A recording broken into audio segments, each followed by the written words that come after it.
Alright, so this is a 2-bedroom unit, corner unit.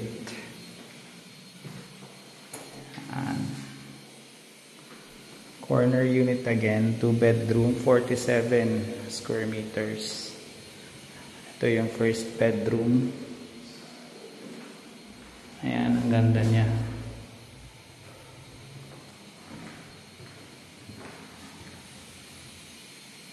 Ang ganda nito.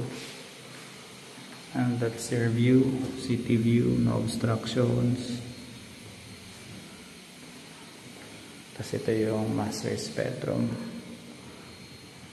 Master's bedroom, merong window dito, meron din dito. Ay, maganda siya.